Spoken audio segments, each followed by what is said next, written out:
but one question to answer. How shall this day end?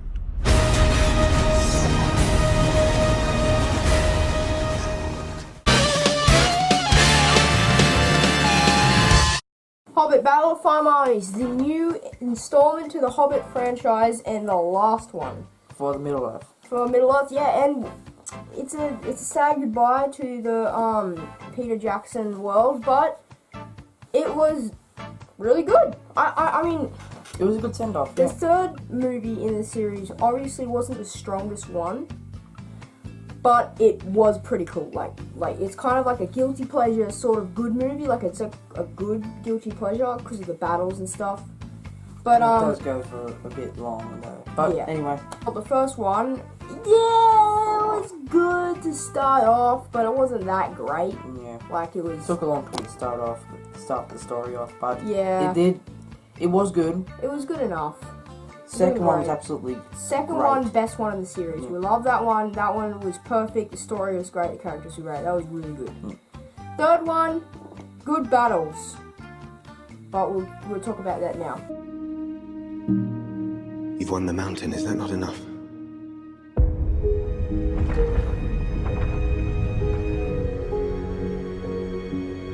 Now, we defend it.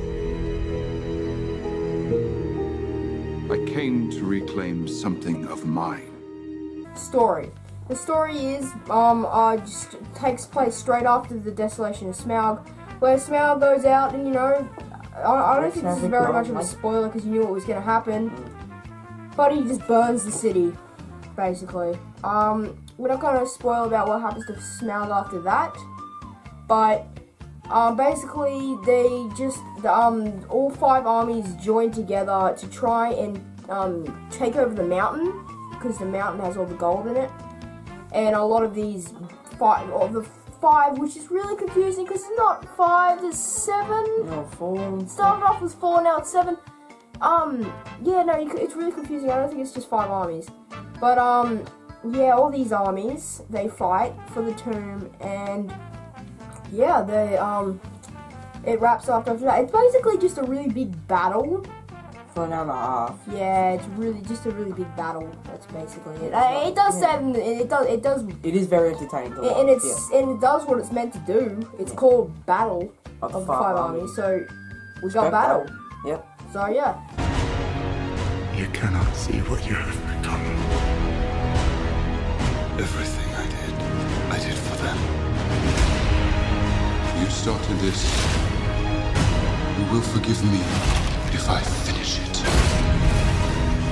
The characters, Bilbo Baggins. Bilbo Baggins did a really good job, like Martin Freeman, but he's trying, like Peter Jackson, trying to get him into the story of it a bit more. But basically, when you've got 5 huge ass armies trying to take over a mountain with a dragon, he's not really going to be the main focus. Like, probably the main focus is Thorin. Yeah, Thorin. Like, Thorin is a good. He was portrayed really well. He did a really good job.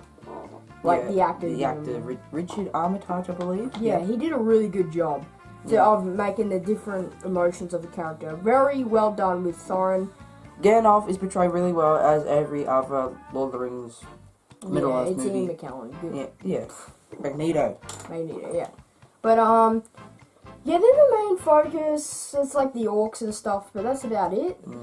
I was disappointed that Smaug didn't get enough screen time, and Sauron, whatever. I just wanted to see him more. Yeah, Sauron was in it for like 2 minutes, that's it. One of my problems with the Lord of the Rings movies is that Sauron doesn't have much of a presence. Yeah. That's one of my main problems with all the Middle Earth movies, that Sauron needs to have a presence. Yeah. He doesn't have it. It makes more sense. But Benedict Cumberbatch voices him, by the way, so... Yeah. Let's talk about the music. The music cool. is... They didn't use the main Hobbit theme, which I was pretty disappointed about, but they did use the Lord of the Rings theme, which was so exciting. They put in some of the Lord of the Rings theme music that I was waiting. The Shire theme. I think it's like the One Ring thing. Really good. The music was great. at least they should have put in the Hobbit theme. Yeah, That would be really I'm a cool. bit If they disappointed. started off the battle like Hobbit theme put on, that would be so epic. But no, they didn't put it on. That was a shame. That was But a pretty shame. Yeah. Anyway, visual effects, action. These bats are bred for one purpose. For war.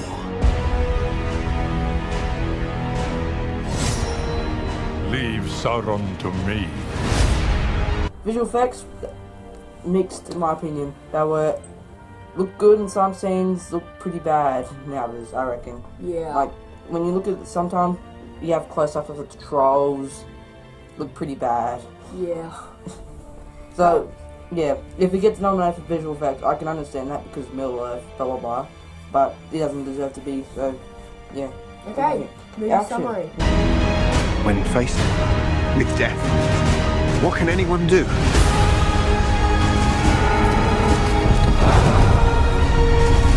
I will not hide while others fight our battles for us!